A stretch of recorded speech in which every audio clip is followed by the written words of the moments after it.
ओम नमो भगवते वासुदेवाय।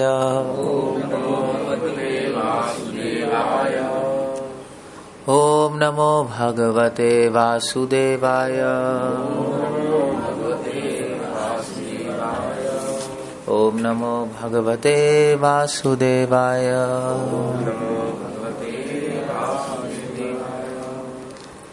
तो हम लोग कर रहे हैं 13वें अध्याय और 20वां श्लोक से हम आगे करेंगे। हम एंड कर दूंगा आज श्लोक, ये चैप्टर। इस चैप्टर में कितने 35 वर्सेस है, 35, और हम 20वें श्लोक पे हैं। 13वां अध्याय और 20वां श्लोक पढ़ रहे हैं। प्रकृतिम पुरुषम च एवा विद्धि अनादि उभाव अपि विकारांश्च गुणांश्च एव विद्धि प्रकृति संभवान।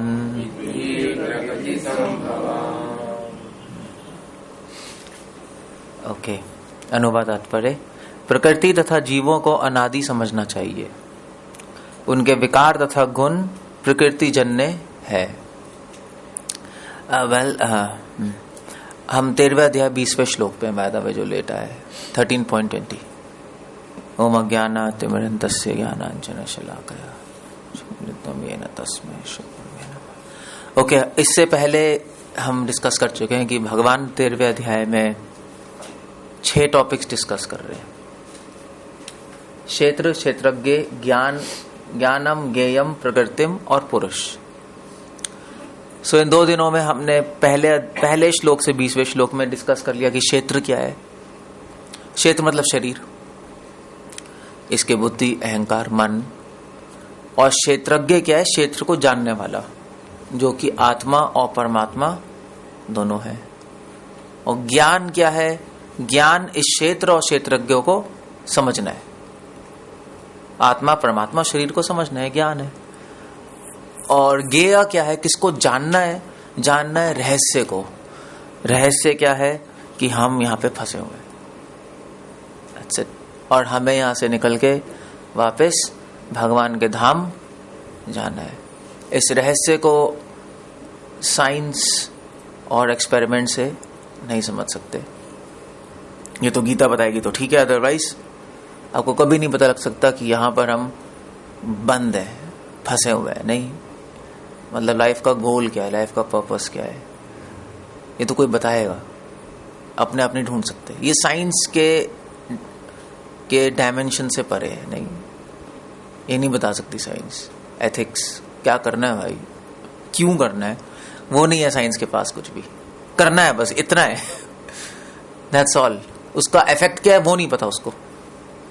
इसलिए जितनी भी साइंटिफिक डिस्कवरीज है उसमें एथिकल रूल्स बहुत बड़े होते हैं। नहीं, बार बार डिस्कवरी तो कर देते हैं, मगर एथिकल रूल्स क्या होंगे वो नहीं समझ आता उनको। एआई बना, आर्टिफिशियल इंटेलिजेंस बना देंगे, मगर भाई अगर वो गलत यूज करने लगे तो क्या होगा? वो साइंस के पास आंसर नहीं है। वो फिलॉसफी या साइकोलॉजिस्ट, उनके पास चले जाओ, ठीक है, तो प्रॉब्लम है नहीं है इसमें। सो अब यहां पे भगवान दूसरा टॉपिक शुरू कर रहे हैं, प्रकृति और पुरुष का।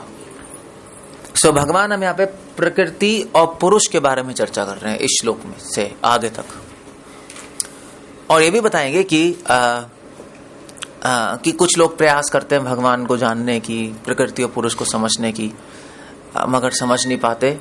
कौन समझ सकता है और कौन नहीं समझ सकता। ओके, कृष्णा कह रहे हैं प्रकृतिम पुरुषम च एवा। इस संसार में 2 चीजें, प्रकृति और पुरुष। अब ये टॉपिक क्यों ला रहे हैं? मतलब टॉपिक खत्म हो चुका है। भगवान ने बता दिया क्षेत्र क्या है, क्षेत्रज्ञ क्या है, ज्ञान क्या है और ज्ञेय क्या है। बट फिर से भगवान एक अलग टॉपिक उठा रहे हैं, प्रकृति और पुरुष का। क्यों? क्योंकि कृष्णा कह रहे हैं कि प्रकृति क्या है, विद्धि अनादि उभाव अपि। कृष्णा कह रहे हैं प्रकृति और पुरुष दोनों अनादि है। प्रकृति क्या है? क्षेत्र, जो शरीर है हमारा, और मन, बुद्धि, अहंकार है, इसको प्रकृति कहते हैं। एक और नाम है शास्त्रों में, जैसे आत्मा और शरीर हो गया, नहीं, ये तो हम जनरली जानते हैं। शरीर को टेक्निकली फिलोसोफर्स बोलते हैं क्षेत्र, अब रह रहे हैं हम। अब एक और शब्द क्यों है शरीर के लिए क्षेत्र? वो ठीक ही है, क्योंकि अलग अलग शब्द एक ही चीज के अलग अलग फंक्शन भी समझाते हैं उस चीज के। ओके, सो एक ही चीज के अलग अलग नाम अलग अलग फंक्शंस बताते हैं, नहीं? सो अगर आपने कोई से गाड़ी है तो गाड़ी से मतलब क्या पता लगेगा? गाड़ी है मतलब जाने के लिए है, नहीं? मगर गाड़ी का एक और नाम होता है व्हीकल, खैर इंग्लिश में होता है व्हीकल, और क्या कह सकते हैं गाड़ी को? वाहन। वाहन का मतलब क्या होता है? वाहन का मतलब भी वही होता है, नहीं, जो भार ले जाए, मेरे ख्याल से, है नहीं? जो भार ले जाए, जो वाहन करे। तो अलग अलग नाम अलग अलग फंक्शंस होते हैं। जैसे वैसे अगर संस्कृत में जाओगे तो बेटर रहेगा। संस्कृत में अलग अलग एक ही चीज के कई नाम है, जैसे पानी के 80 नाम है। What do you do with that? और उसके अलग अलग मतलब है। जल भी कह दो आप, जल, नीर कह सकते हो, नीर पता नहीं संस्कृत वर्ड है नहीं। अंबु मतलब आसमान से जो टपकता है, नहीं? सो पानी आसमान से भी टपकता है। और पीने के लिए भी होता है पानी, तो पानी से पीना हो गया। नीर मतलब बहना। सो अलग अलग नाम अलग अलग मतलब आते हैं। इसी प्रकार क्षेत्र को क्या बोलते हैं? प्रकृति भी बोलते हैं। प्रकृति मतलब जिससे हमारी कृति बनी है। कृति मतलब क्या होता है? शेप। तो जिस चीज से हमारी शेप बनी है उसको हम प्रकृति बोलते हैं। किससे बनी है? मिट्टी, जल, वायु, अग्नि, इसी से बना है ना हमारा शरीर। हमारा मन, हमारा बुद्धि इन्हीं चीजों से बना है। अग्नि, जल, वायु, आकाश, अहंकार, मन, बुद्धि, ये सारे इंग्रेडिएंट्स है हमारे क्षेत्र को बनाने के लिए। तो ये जो चीजें हैं जिससे हमारा शरीर बनता है उसको बोलते हैं प्रकृति। इसलिए शरीर को प्रकृति भी बोलते हैं। और भी कुछ चीजों से बना है प्रकृति। बंद हो गया, हिला दिया है। हरे कृष्ण। और दूसरी चीज है पुरुष। पुरुष, क्षेत्रज्ञ को पुरुष बोलते हैं। आत्मा को पुरुष भी बोला जाता है। पुरुष मतलब होता है कि पुरुष क्यों बोलते हैं आत्मा को और परमात्मा को? क्योंकि पुरुष मतलब बॉस नहीं। संसार में ऐसे होता है ना, फीमेल सबऑर्डिनेट होती है, पुरुष इंडिपेंडेंट होता है। मतलब एक ऐसी माना जाता है। मतलब वैसे आजकल के जमाने में तो नहीं होगा। आजकल फीमेल लिबरलिज्म के जमाने में कोई फीमेल किसी के अंडर नहीं रहना चाहती, बट जनरली फीमेल अंडर रहती है। नहीं, शास्त्रों में लिखा है कि बचपन में अपने पिता के अंडर, बड़े होके अपने पति के अंडर, और बुढ़ापे में अपने बच्चों के अंडर। वो इसलिए अंडर इसलिए नहीं रहती क्योंकि उसको हम अंडर करना चाहते हैं, उसको एक्सप्लॉइट करना चाहते हैं, उस प्रोटेक्शन के लिए नहीं, फीमेल को प्रोटेक्ट करना होता है नहीं, वरना सोसाइटी करप्ट हो जाएगी।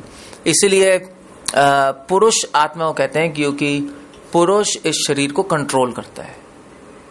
जैसे पुरुष घर को कंट्रोल करता है, संभालता है उसको, उसी प्रकार आत्मा को इसलिए पुरुष कहा जाता है। और परमात्मा को भी कहते हैं क्योंकि परमात्मा भी कंट्रोल कर रहे हैं शरीर को, है नहीं? तो शास्त्रों में वर्ड टेक्निकल वर्ड है, प्रकृति और पुरुष। सो इससे हमें बहुत कुछ पता लगता है। अब भगवान दोनों को एक्सप्लेन कर रहे हैं क्यों कहते हैं प्रकृति और पुरुष दोनों को एग्जैक्टली। सो अगले श्लोक में कृष्ण बता रहे हैं,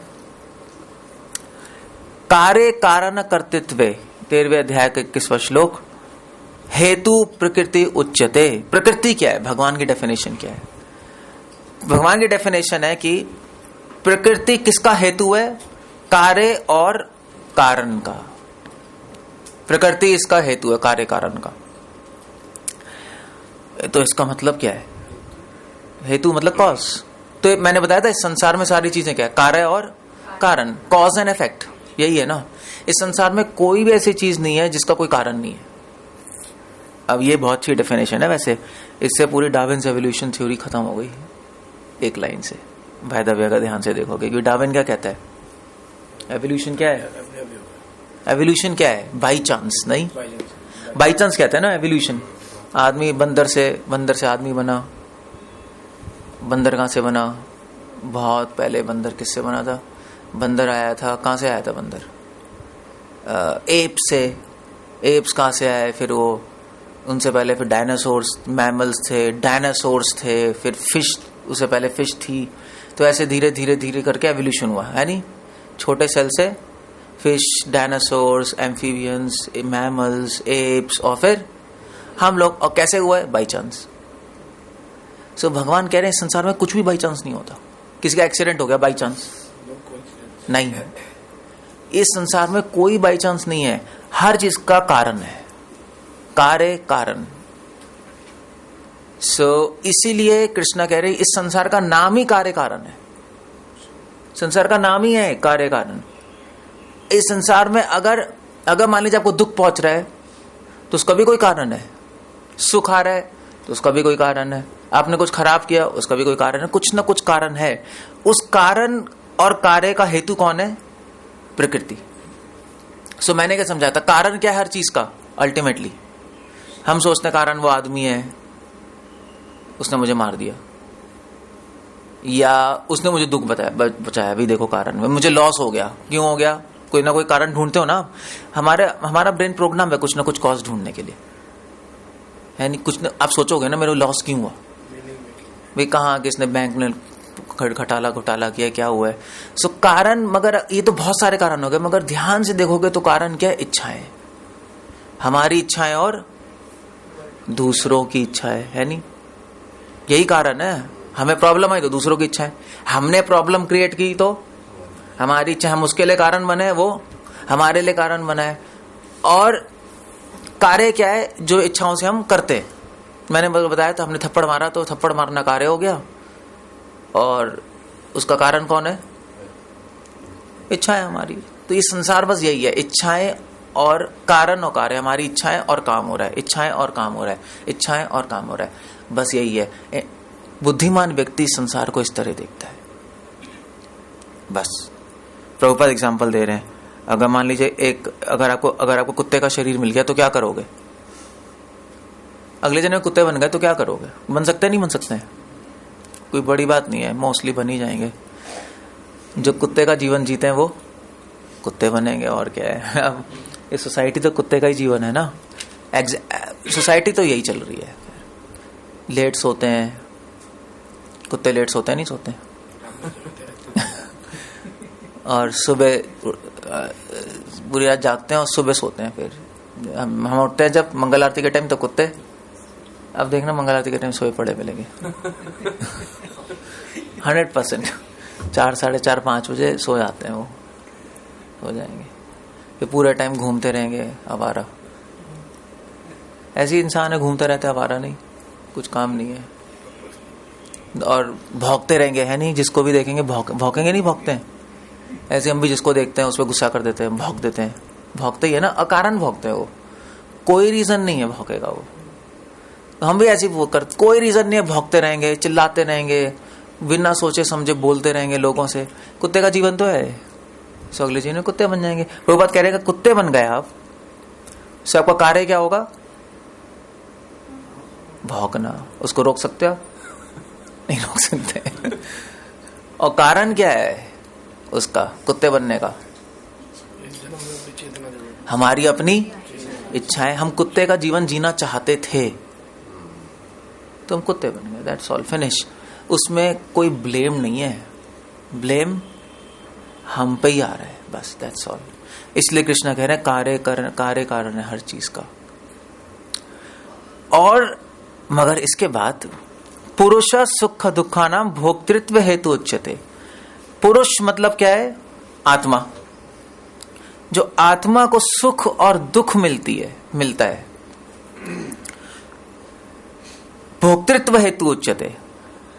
जीव इस संसार में विविध सुख दुख के भोग का कारण कहा जाता है। इस कार्य और कारण के पीछे जो इच्छाओं से चीजें हो रही है ना, हमने कुत्ते ने इच्छा की भौंकने की, कुत्ता बन गया। हमने इच्छा की कुत्ते बनने की, हम कुत्ते बन गए। ये सारी जो इच्छाएं और चीजें चल रही हैं, इसके पीछे कौन है, क्यों हो रहा है सब? इसके पीछे हम खुद ही रिस्पॉन्सिबल हैं, पुरुष हम रिस्पॉन्सिबल हैं। हम कुत्ते क्यों बने? क्योंकि हमारी इच्छा थी, पता है कौन सी इच्छा थी हमारी? भोक्तृत्व। भोक्तृत्व क्या होता है? भौंकना नहीं होता वैसे यहाँ पे भौंकना भोक्तृत्व आ रहा है, इसलिए प्रभुपाद ने शायद कुत्ते का एग्जाम्पल इसलिए दिया। भोक्तृत्व मतलब होता है भोगने की इच्छा है। हम इस संसार को भोगना चाहते हैं। भोगना चाहते हैं, समझते हो ना क्या होता है? भोगने का मतलब क्या होता है? क्या होता है, क्या कहते हैं? हाँ, मतलब भोगने का मतलब क्या है?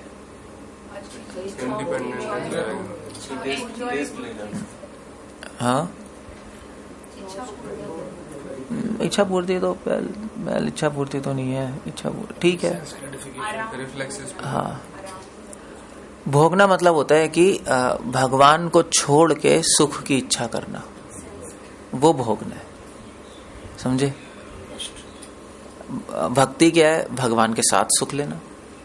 सुख लेना मना नहीं है, किसी ने मना नहीं किया सुख लेने को, मगर भगवान को छोड़ के अगर हम स्वार्थ से इंडिपेंडेंटली सुख लेना चाहेंगे तब उसको कहते हैं भोग। भगवान कह रहे हैं तुम्हें सुख लेना, मेरे साथ लो ना। सुसुखम कर तुम, अभी हम कृष्ण गीता में कह रहे हैं कि भक्ति बहुत सुखमयी है, क्योंकि जो सुख के सागर है उनके साथ रहेंगे तभी तो सुख आएगा। मगर हम कोशिश कर रहे हैं अलग से सुख पाना चाहते, ठीक है कर लो, वो भोगना है बस। हमारे में भोगने की इच्छा। शुरुआत इस पूरे खेल की कैसे शुरू हुई थी? हमने सोचा कि हम भगवान को छोड़ के सुख लेंगे। जैसे बच्चा सोचता है पापा का बिजनेस नहीं, मैं खुद करके दिखाऊंगा, खुद करूंगा, ऐसे ही होता है ना, सोचते हैं कहीं ये हम इंडिपेंडेंटली करेंगे। ठीक है करके देखो फिर। हमने सुख लेने की इच्छा थी, उससे अलग हो गए। तो सुख लेने की इच्छा किस में आई? पुरुष में।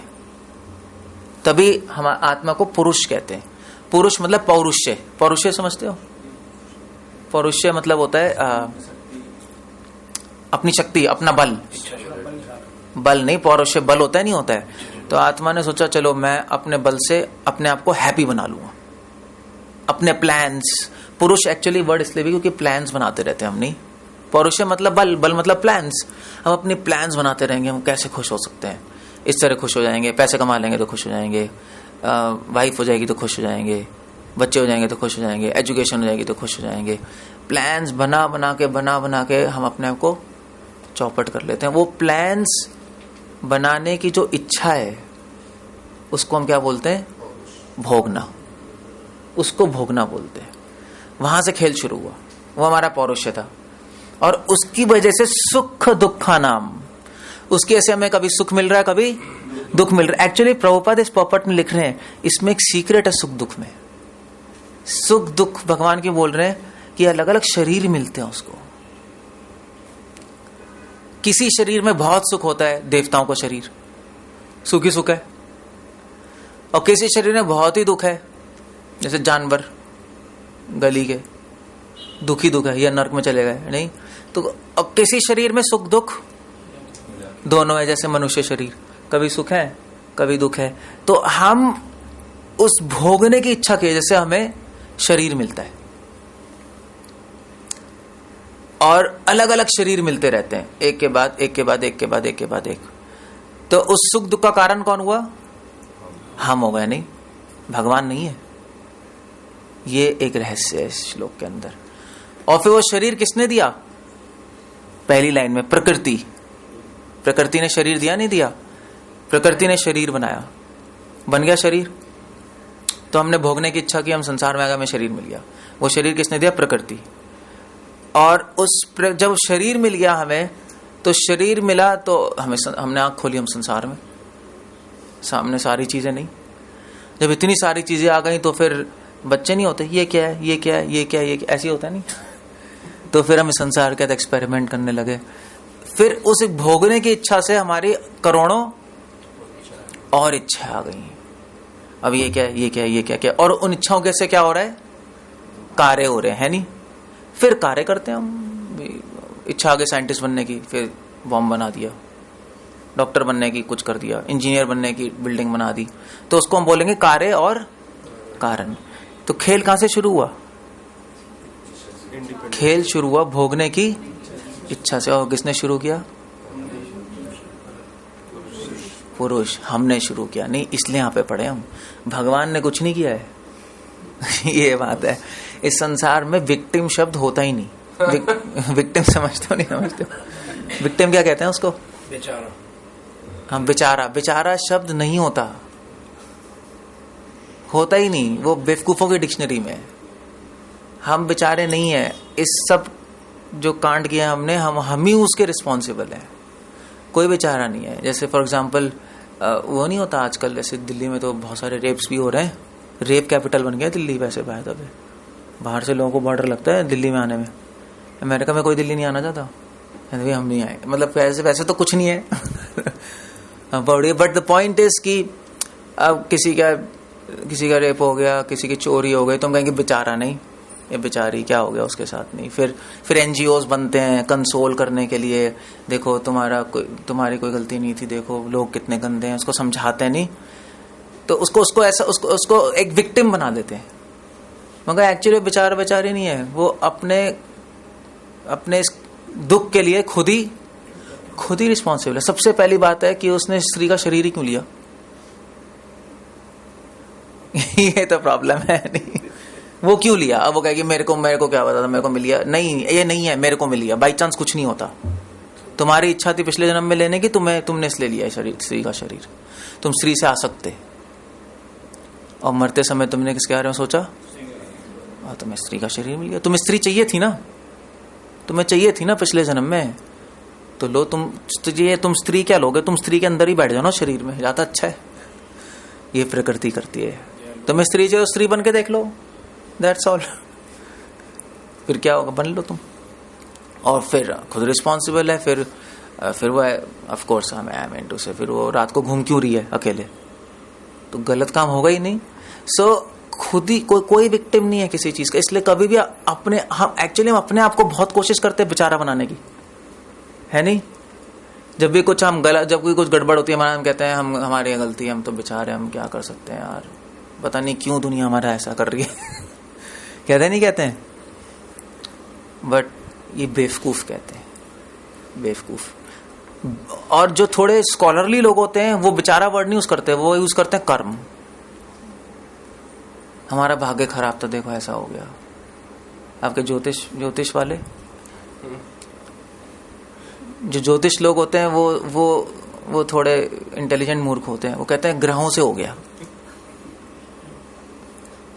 तो ग्रहों से वो कहेगा यार मेरे ग्रह खराब थे, क्या करूं यार। लोग कहते नहीं है काल खराब चल रहा है, वो खराब चल रहा है, हर चीज को ब्लेम करते रहते हैं। मगर भगवान इस श्लोक में क्या सिखा रहे हैं? हम ब्लेम करना है तो किसको करना है? अपने आप को करो, तुम बेवकूफ हो। सो भागवतम यहीं से तो शुरू होती है। पहला सीन ही है भागवतम को सुन, आप देख लो, भागवत पढ़ लो आप। कौन थे वो, क्या कहते हैं, परीक्षित महाराज। जब वो जा रहे थे ऐसी रोड पे अपने सभ्यों के साथ, तो उनको एक वो मिला, एक चंडाली था ना, जो बैल को मार रहा था। तो उस बैल के तीन टांग उसने तोड़ दी उसने, एक टांग बची थी। तो परीक्षित महाराज ने कहा कि तलवार निकाली, उन्होंने कहा तुझे मारूंगा मैं, क्योंकि बैल तो पिता है ना और गाय माता है, को मार नहीं सकते वैदिक सिविलाइजेशन में। तो उस चंडाल ने कहा 1 मिनट रुक जाओ। चंडाल ने कहा ठीक है मुझे मार देना, मगर इस बैल से तो पूछ लो कि मुझे मारना चाहिए नहीं मारना चाहिए। मतलब इससे पूछ लो कि तुम्हें इससे कौन मार रहा है। तो परीक्षित ने कहा पागल हो गया, मतलब मैंने देख ही रहा हूं जो तू मार रहा है इसे। चंडाल ने कहा नहीं पूछ लो इससे एक बार कौन मार रहा है तुझे। परीक्षित महाराज को कुछ सेंस तो हो गया, कुछ गड़बड़ है, ये ऑर्डिनरी नहीं है चंडाल, और ये बैल भी ऑर्डिनरी, मतलब ऐसा कोई आंसर थोड़ा ना देता है इससे पूछ लो। वो तो एकदम से गिड़गिड़ाने लगेगा, माफ कर दो, ये कर दो, रीजन देगा। तो सेंस तो कर गए थे। तो परीक्षित महाराज ने बैल से पूछा, तो बैल बोल ही पड़ा, तो कन्विंस हो गए कि ये कुछ गड़बड़ है कुछ। मगर बैल ने बोला, परीक्षित महाराज ने पूछा भी तुम बताओ तुम्हें कौन मार रहा था। तो बैल ने कहा तो आप खुद ही डिसाइड करो, आप डिसाइड करो। तो परीक्षित महाराज ने कहा ये तो यही मार रहा है। बैल ने कहा नहीं। बैल ने कहा ऐसा लग रहा है कि ये मार रहा है, मुझे नहीं लग रहा है मार रहा है। कुछ लोग कहते हैं कि मेरे कर्म ही मार रहे हैं मुझे, है नहीं, ये थोड़ा ना मार रहा है, मेरे कर्म इसके रूप में मुझे मार रहे हैं। कुछ लोग कहते हैं कि ग्रह मेरे खराब है, उनकी वजह से मैं पिट रहा हूं। कुछ लोग कहते हैं भाग्य खराब है, भाग्य की वजह से पिट रहा हूं। और कुछ लोग कहते हैं कि हम खुद ही अपने स्थिति के लिए खुद ही रिस्पॉन्सिबल है। अब आप ही बताइए कि कौन किसको मार रहा है? कहीं मैं ही अपने आप को तो नहीं मार रहा? तो आपको किसको मारना चाहिए था फिर? चंडाल को नहीं, मुझे को मारना चाहिए। परीक्षित महाराज का दिमाग ही उड़ गया। परीक्षित ने कहा भैया आप कौन है ये बताओ पहले। बैल तो नहीं हो सकते, तो वो कौन थे? धर्मराज थे, धर्मराज, युधिष्ठिर महाराज, मतलब यमराज जी वैसे बेसिकली। तो उन्होंने कहा मैं अब तुम्हारी परीक्षा लेने आया था, चिंता मत करो। और समझे नहीं समझे, श्लोक के अंदर ये बहुत सारी चीजें ऐसे आपको नहीं दिखाई देगा श्लोक में क्या है। इस श्लोक में बस ये है कि हम लोग अपने लिए, हम ही अपने को ब्लेम करना चाहिए हर चीज में, किसी को ब्लेम मत करो। हाँ, कोई अब किसी को ब्लेम नहीं करना चाहिए, उसने ऐसा कर दिया, उसने ऐसा कर दिया, उसने कर दिया, आप खुद ही हो प्रॉब्लम। वो अपने को ब्लेम करने से फायदा भी, आप इम्प्रूव कर सकते हो ना अपने आप को, ये भी तो फायदा है। दूसरों को ब्लेम करते रहोगे तो कभी इम्प्रूव भी नहीं करोगे, है नहीं, सुधारोगे ही नहीं अपने आप को। ये हो गया, उसने कर दिया, उसने कर दिया। सो जो माया में होते हैं वो उल्टा करते हैं, जो विद्वान है वो ऐसा करते हैं। ओके, 22वां श्लोक भगवान कह रहे हैं, ओ लो, पुरुष प्रकृतिस्थो ही भुंगते प्रकृति जान गुणान। अब भगवान एक दूसरा कॉन्सेप्ट ला रहे हैं यहां पर। अब एक तो पिछले श्लोक में तो भगवान कॉन्सेप्ट लिया है कि हम शरीरों में बंद हैं और हम ही रिस्पॉन्सिबल हैं इसके लिए, नहीं। अब भगवान कॉन्सेप्ट ला रहे हैं कि पुरुष प्रकृतिस्थो, पुरुष इस प्रकृति में स्थित है। प्रकृति मतलब इन अलग अलग शरीरों में बैठा है, आत्मा बैठी है ना, चेंज कर रही है, नहीं कर रही है।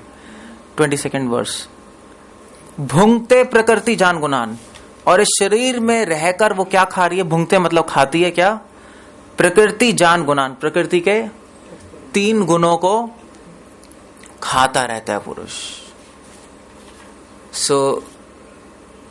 हमारा शरीर बढ़ता है खाना खाने से, हमारी इच्छाएं बढ़ती है प्रकृति के गुणों को खाने से। जब रजोगुण तमोगुण खाते रहते हैं ना, तो हमारी इच्छाओं का पेड़ 15वें अध्याय में है नहीं, वो फलता है, फूलता है और बढ़ जाता है, नहीं।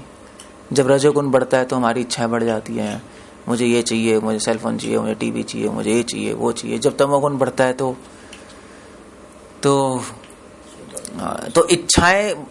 इच्छाएं इतनी बढ़ जाती है कि हम पागल हो जाते हैं, पागलपन की हद तक इच्छाएं बढ़ जाती हैं, वो तमोगुण है।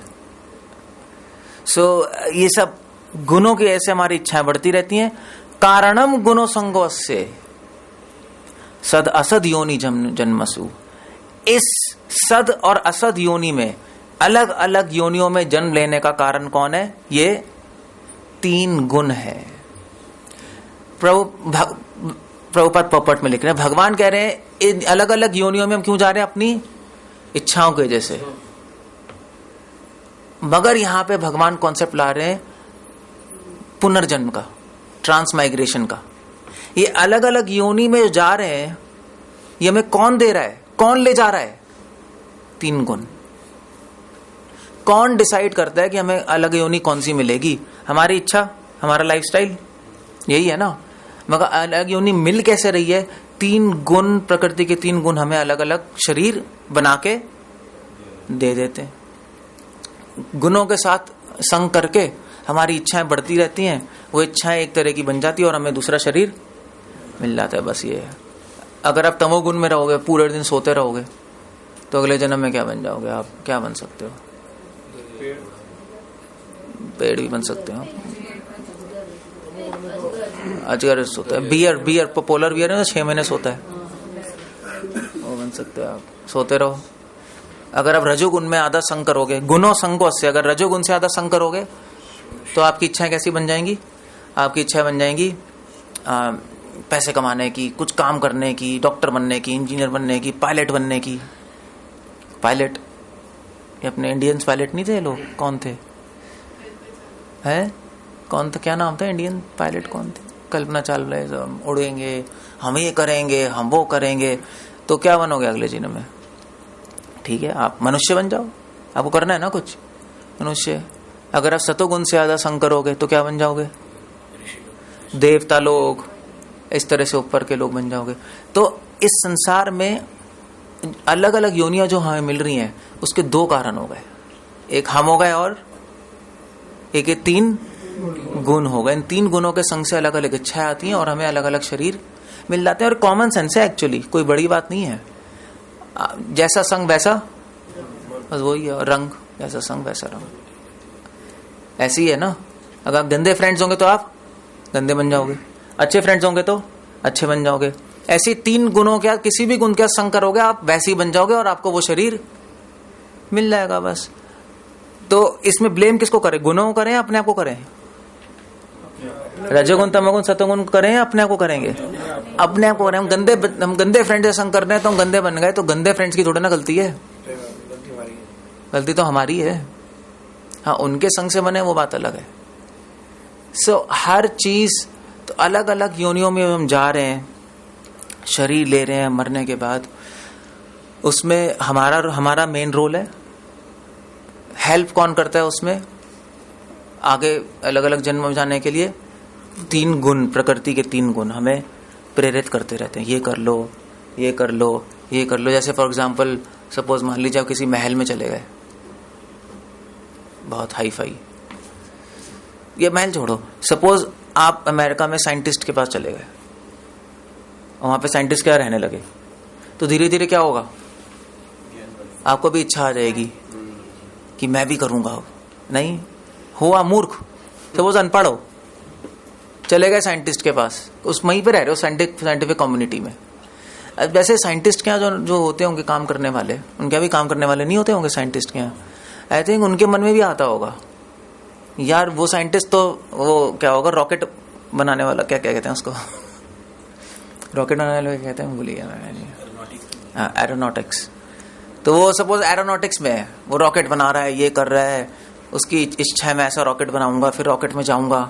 तो उसके जो काम करने वाला ना, उसकी भी इच्छा आएगी कि उस रॉकेट में झाड़ू मैं लगाऊंगा, मैं भी चलूंगा मालिक जी आपके साथ। उसकी इच्छा हो जाएगी, मुझे भी ले चलो, मैं भी वहां पे झाड़ू पोछा लगा दूंगा अंदर। अजीब सी इच्छा नहीं बन गई उसकी, वो साइंटिस्ट रह के उसकी इच्छा। तो जैसा संग होगा आपकी वैसी इच्छा बनने लगेगी आपकी। That's all. इसलिए इस श्लोक में ये इंस्ट्रक्शन दी जा रही है कि संग पे बहुत ध्यान रखो। आपने खुद ही बना ली ना अपने शरीर, और कैसे बनाया शरीर? संग करके बनाया। इच्छा आपकी क्यों बन गई? आपका मेरी पता नहीं इच्छा क्यों बन गई थी, ये आपने गलत संग कर लिया। इसलिए इच्छाएं बहुत जरूरी हैं अपनी ठीक रखना, और वो संग आपको रजोगुण तमोगुण से छोड़ के सतोगुण में रहना पड़ेगा, और फाइनली सतोगुण भी छोड़ के निर्गुण। सो जो जिसने निसंगतमम सत्संगतमम, अच्छे संग से बुरा संग छोड़ दो। जैसे अभी आप बैठे हो यहाँ पे 1 घंटा, तो गलत संग नहीं कर रहे ना, अच्छे संग के प्रभाव से। बस ये टेक्निक है, भक्ति की टेक्निक है संग, और कुछ नहीं है। अगर आप अकेले होगे तब भी संग कर रहे हो, किससे? 3 गुणों से तो कर ही रहे हो। 3 गुण तो हमारे अंदर है ना, उन्हीं से करते रहते हैं हम। So that's the idea. हम जन्म क्यों ले रहे हैं बार बार? अपनी इच्छाएं और गलत संग की वजह से। भगवान ये समझा रहे हैं, गलत संग ले रहे हैं, उसकी वजह से हमें जन्म मिल रहे हैं। बस सिंपल फॉर्मूला है, इच्छाएं बदलनी है तो संग बदल दो, बस कुछ नहीं करना आपको। एक संग बदलने से आपको अगला जन्म नहीं मिल रहा। कितनी बड़ी बात हो गई नहीं? कितनी सिंपल टेक्निक से आप इतनी बड़ी problem solve. Just a very simple technique. अपना एनवायरनमेंट चेंज करना है, अपने चारों तरफ डिवोटीज को रख दो, भक्तों के समाज में रहो, गलत समाज में बस आप वैसे बन जाओगे। That's all. और इसीलिए कृष्ण यहाँ पे बता रहे हैं, ये तो फोन ही खराब है। 23rd श्लोक में भगवान कह रहे हैं, ठीक है भाई, एक तो हम बैठे हैं, अलग अलग शरीर मिल रहा है, हम भोग कर रहे हैं, इच्छाएं हैं। भगवान कह रहे हैं उसके साथ साथ मैं भी बैठा हूं। और ये तीसरा रहस्य बता रहे हैं, एक और रहस्य। मैं भी बैठा हूं, इस शरीर में एक अन्य दिव्य भोक्ता है जो ईश्वर है, परम स्वामी है, साक्षी है, अनुमति देने वाला है, रूप से विद्यमान है, जो परमात्मा कहलाता है। 26 श्लोक। उपदृष्टा अनुमंता च भर्ता भोक्ता महेश्वरा परमात्मेति चापयुक्तो देहे अस्मिन पुरुषा परा। परा मतलब होता है उस आत्मा के परे एक और व्यक्ति है शरीर में बैठा, उसको परमात्मा कहते हैं। परमात्मा क्यों कहते हैं? जो आत्मा से परम है, श्रेष्ठ है। परम मतलब है कि परम के वैसे कई मतलब है, पर परमात्मा को इसलिए बोलते हैं क्योंकि आत्मा को परमात्मा परम प्रिय है, इसलिए भी उस आत्मा को परमात्मा बोली जाती है। जो आत्मा हर एक को प्रिय है वो परमात्मा है। जो आत्मा हर एक से सुपीरियर है वो परमात्मा है, इसलिए परमात्मा है। क्योंकि हमारे साथ ही बैठी है, प्रभुपाद यहाँ पे लिख रहे हैं कि बस परमात्मा वेट कर रही है कि ये कब भोग करना छोड़ेगा और कब मेरी तरफ देखेगा। परमात्मा तो हमसे कांटेक्ट करना ही चाहते हैं, हम नहीं करना चाहते। प्रॉब्लम ये है, परमात्मा कहाँ बैठे? हमारे अंदर ही। हम कहाँ देख रहे हैं? हम बाहर देख रहे हैं। तभी तो लोग फिर मेडिटेशन करते हैं, तभी तो हम चैंटिंग हरे कृष्णा करते हैं, फिर अंदर भगवान दिखाई देने लगते हैं। जिस दिन आप बाहर देखना छोड़ दोगे, क्या उन्मुख, बहिर्मुख, इसलिए बहिर्मुख कहते हैं। नहीं, हम बाहर देख रहे हैं ना, ये शरीर है, इसकी खिड़कियां क्या है? ये आंखें, इससे हम बाहर ही देखते जा रहे हैं 24 घंटे। सो आंखें बंद करो और अंदर देखो। मगर अभी अंदर देखोगे तो क्या दिखाई देगा? अभी परमात्मा नहीं दिखाई देंगे। 15वें अध्याय में क्या बताया था? अभी तो पेड़ दिखाई देगा बहुत बड़ा। किसका पेड़? इच्छाओं का पेड़। अभी परमात्मा नहीं दिखाई देते। ऐसे आपने पेड़ है, तो पेड़ की जड़ें दिखाई देती हैं। वो मूल क्या उस पेड़ का? उस मूल में है परमात्मा, छुपे हुए हैं उस पेड़ के पीछे। अभी अंदर आंख बंद करोगे पेड़ दिखाई देगा तो घबरा के फिर आंख खोल लोगे। छोड़ो यार माइंड भागेगा ना, 1000 चीजें दिखाई देती हैं। फिर नहीं यार, बाहर ही बेटर है। एटलीस्ट बाहर कुछ कंट्रोल में तो है, अंदर तो कुछ भी कंट्रोल में नहीं है। अपने आप ही भागे जा रहे हैं माइंड, एक टहनी से दूसरी टहनी, तीसरी टहनी, अच्छे इच्छाओं से। इसलिए लोग ध्यान नहीं लगा पाते, इसलिए लोग चैंटिंग करते हैं। तो यही होता है ना, इच्छाएं आती रहती है ना। है परमात्मा, मगर इच्छाएं का पेड़ हमने इतना तंग करते हैं हमें कि हम फंस जाते हैं उसके अंदर। चैंटिंग करते फंस जाते हैं। थोड़ा मुश्किल है। मगर परमात्मा कह रहे हैं अगर प्रैक्टिस करोगे तो फिर मुझे इस पेड़ के अंदर ढूंढ सकते हो। उसकी मूल में बैठा हूं मैं। You can contact me, Krishna कह रहे हैं। हो सकता है, और मैं वेट कर रहा हूं कि कब तुम मेरे पास वापस आओगे। एक और एग्जाम्पल दिया जाता है वैसे, एक एग्जाम्पल दिया जाता है बिल्डिंग का। सो बिल्डिंग में कई फ्लोर्स है। नहीं, टॉप फ्लोर पे कौन है? आपको टॉप फ्लोर पहुंचना है। टॉप फ्लोर पे कौन बैठा है? परमात्मा। वो टॉप फ्लोर आपका हृदय ही है, वहां भगवान बैठे हैं। और हम क्या है? हम अभी ग्राउंड फ्लोर पे हैं। ग्राउंड फ्लोर क्या है? ग्राउंड फ्लोर हमारा शरीर। नहीं, शरीर में बैठे हैं हम। नहीं, अभी शरीर में बैठे हैं और इच्छाएं बहुत सारी है। वो क्या है? वो बेसमेंट में, अंदर बेसमेंट है ना, अंदर भरी पड़ी है। और वो इच्छाएं का रूप पता है क्या? उस बिल्डिंग में जंगली जानवर है, भूत है, कीड़े हैं, असुर है। वो बेसमेंट में चिल्ला रहे हैं, आवाज आ रही है नीचे से। डर लगेगा? नहीं लगेगा? ग्राउंड फ्लोर पे नीचे से आ रही है, चिल्लाए जा रहे हैं, आपको तंग करते रहते हैं, परेशान होते रहते हो। अगर आप फर्स्ट फ्लोर पे चले जाओ तो थोड़ा सा बच जाओगे। फर्स्ट फ्लोर क्या है? हाँ, मतलब फर्स्ट फ्लोर क्या है? वो फर्स्ट फ्लोर, ग्राउंड फ्लोर तो शरीर है। पूरे शरीर के स्तर पे होगे तो डर लगेगा। इच्छाओं से आवाज आएगी ना बेसमेंट से। कोई हॉरर पिक्चर देखे? नहीं देखे? 24 घंटे चिल्लाते रहेंगे नीचे से असुर, आपको डरते रहोगे। अगर फर्स्ट फ्लोर क्या है? फर्स्ट फ्लोर बुद्धि है। अगर फर्स्ट फ्लोर पे चले जाओगे थोड़ा सा आप बच जाओगे, बुद्धि से समझोगे ना तो थोड़ा सा डर कम हो जाएगा। आवाज तो फिर भी आएगी, मगर आपको पता है कि आप फर्स्ट फ्लोर पे हो तो थोड़ा थोड़ा डर कम लगेगा। नहीं तो ऐसे अभी हम पढ़ रहे हैं, समझ रहे हैं, तो थोड़ा डर कम, मगर अभी भी इच्छा से डर लगता है, नहीं लगता? पकड़ तो लेती है ना, अभी पकड़ लेंगे, आपको डरा देंगी, डर जाओगे। भगवान, डर जाओगे तो भगवान को भूल जाओगे। तो हम फंस के भूल जाते हैं। इसलिए आपको क्या करना है, कहाँ जाना है? सेकंड फ्लोर पे जाना है। और सेकंड फ्लोर क्या है? सेकंड फ्लोर है आत्मा।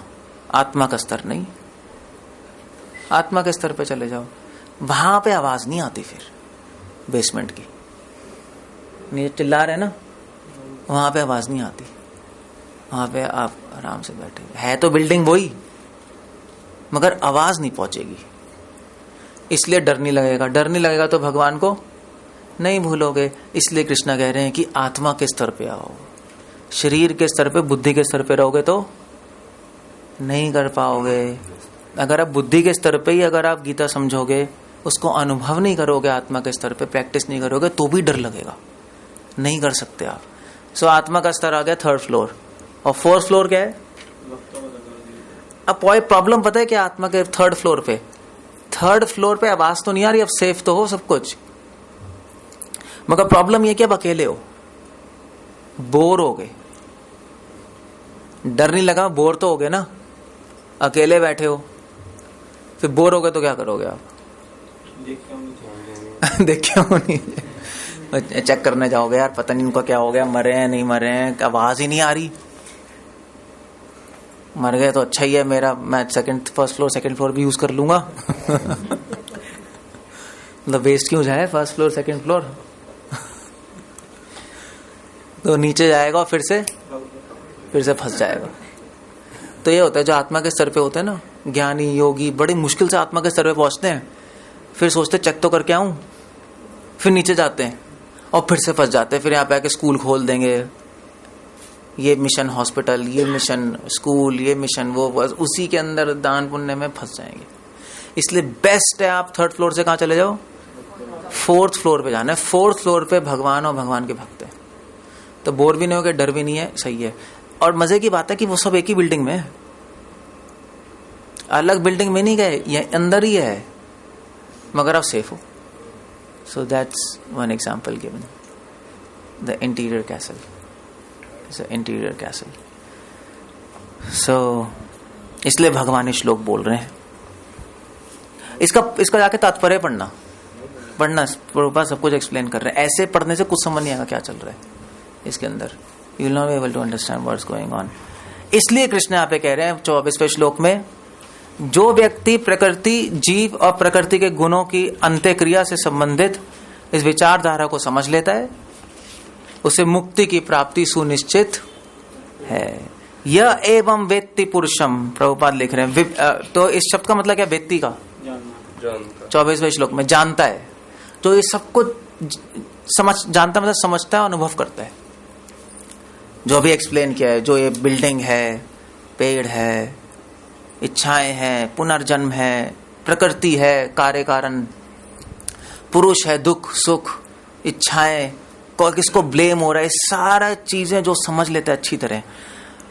पुरुषम प्रकृति गुणई सह सर्वथा वर्तमानो अपि, वो वर्तमानो अपि मतलब होता है वो इस वर्तमान में होते हुए भी, वर्तमान मतलब इस शरीर में होते हुए भी, वर्तमान अभी कायम शरीर में ना, संसार में, वो संसार में और शरीर में होते हुए भी न स भूयो अभी जायते, वो फिर से पुनर्जन्म, वो इस संसार में है मगर मुक्त है, उसका पुनर्जन्म वापस नहीं हो सकता। एक बार मरने के बाद दोबारा कभी नहीं मरे। एक बार तो मरेंगे ना अभी, मगर फिर दोबारा नहीं मरेंगे, फिर जन्म मृत्यु खत्म, वो मुक्त हो गया। हो सकता है। सो दैट्स आइडिया है 24वें श्लोक में। अब क्या करें? अब कल करें क्या? I don't think so, because there are things to discuss. नहीं, नेक्स्ट श्लोक से अलग टॉपिक शुरू हो रहा है। कोई क्वेश्चन है तो पूछ सकते हो। क्या? यहाँ पे सारे भक्ति बैठे। हाँ, ये भी बात है। ये 4th फ्लोर है, यहाँ पे भी भक्त है भगवान। ये भी तो 4th फ्लोर ही है, C3415। बात तो सही है। बस ये बात है कि फर्स्ट फ्लोर वालों को मत बोल देना कि तुम प्रॉब्लम में हो नीचे जाकर। मगर इंटेलिजेंट, ठीक है, अच्छा वो है, ठीक है, चलो गुड। और कुछ पूछना है, किसी को कुछ कहना है? बाय द वे क्लियर है सबको या नहीं? ये जाके पढ़ना 13 चैप्टर। हमारी सारी फिलॉसफी इस चैप्टर पे बेस्ड है। मतलब लोग कहते हैं भी आप कहाँ से फिलॉसफी लाए हो, हम फंस गए, भगवान के पास जाना है, भोग कर रहे हैं, हम ही कारण है सबके, हमारी इच्छाओं के से। लोग पूछते हैं क्या है ये, गीता में कहाँ है? वैसे नहीं, ये इस अध्याय में वैसे नहीं पता लगेगा कहाँ है ये, मतलब क्योंकि बाकी गीता में कर्म योग, ध्यान योग, भक्ति योग वो सब चलता जा रहा है।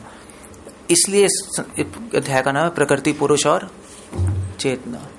भगवान फिलॉसफी बता रहे अपने डिवोटीज को कि वो उनकी भक्ति दृढ़ हो जाए, वो देख सकें क्या चल रहा है आसपास और इस चीज में फंसे नहीं, क्योंकि भक्ति करते करते फंस भी तो सकते हैं, कंफ्यूज हो जाएंगे, फंस जाएंगे। क्या कह रहे हैं कि उन्हीं लोगों से संग करना चाहिए जो सेम लाइक उन्हें सत्संग करना चाहिए। ऐसे ऑफिस में भी ऐसे होना चाहिए कि जो लोग आपको सही होने के साथ काम करें। ये क्या है, ये आप अपने आप, ये कोई मतलब नहीं है इसका। वहाँ ऑफिस में जो नीडेड है वो करो, उसको कोई मतलब नहीं है। बाहर के संसार में एक ही फॉर्मूला है, डू द नीडफुल, बस। और काम होना चाहिए वहां पे। वहां नहीं देखते हम अच्छे बुरे, खराब करा तो निकाल दो, सही है तो रखो, दैट्स ऑल। वहां डिस्क्रिप्शन नहीं। यहाँ पे अलग रूल है, वहां के अलग रूल है, यहाँ के अलग रूल है। यहाँ पे रूल है कि आपको दीन बनना है, बाहर थोड़े ना दीन बनोगे, खा जाएंगे लोग। को यार हम तो भक्त हैं, हम तो दीन बन के रहेंगे। क्यों भी, क्यों दीन बन के रहोगे? हाँ ठीक है, अच्छे एटिकेट्स होने चाहिए, गलत नहीं है, अननेसेसरी हम लोगों पे चला नहीं सकते, मगर जब जो जरूरत है वो जरूरत है ही। एक पुलिस वाला दीन बन के कैसे रहेगा? चोर को कहेगा बेचारा चोर साहब बैठिए जरा, मैं तो जम चप करता हूँ उसको एक डंडा मारेंगे और क्या, चोरी होगी तूने, डंडा के 2 गाली और देंगे हम। क्योंकि वहां के नियम अलग है, वहां पे दीनता बेवकूफी है। वहां पे दीन बनोगे तो लोग बेवकूफ समझेंगे आपको। इसलिए प्रभुपाद ने कहा है कि 2 लाइफ मिक्स नहीं करनी चाहिए, वरना बहुत प्रॉब्लम हो जाएगी। इसलिए जो ये एटलीस्ट डिवोटीज को ध्यान रखना चाहिए कि दोनों लाइफ मिक्स ना करें, क्योंकि मिक्स करोगे तो प्रॉब्लम है। हाँ ये बात जरूर है कि हम अपने एटिकेट्स अच्छे रखते हैं, क्योंकि लोग कहेंगे यार कि अगर खराब व्यवहार है तो लोग कहेंगे भक्तों के भी इनका व्यवहार खराब, वो बात अलग है। मगर वहां जो है नियम है। यहाँ पे अगर कोई वैष्णव आपको कुछ बोल दे तो हम वापस नहीं बोलते। वहां पे अगर कोई आपको लॉस कर दे तो हम बोलेंगे क्यों किया तुमने लॉस, क्यों काम नहीं कर रहे सही से। So that you have to take care of that. Okay, जय। श्रील प्रभुपाद की जय।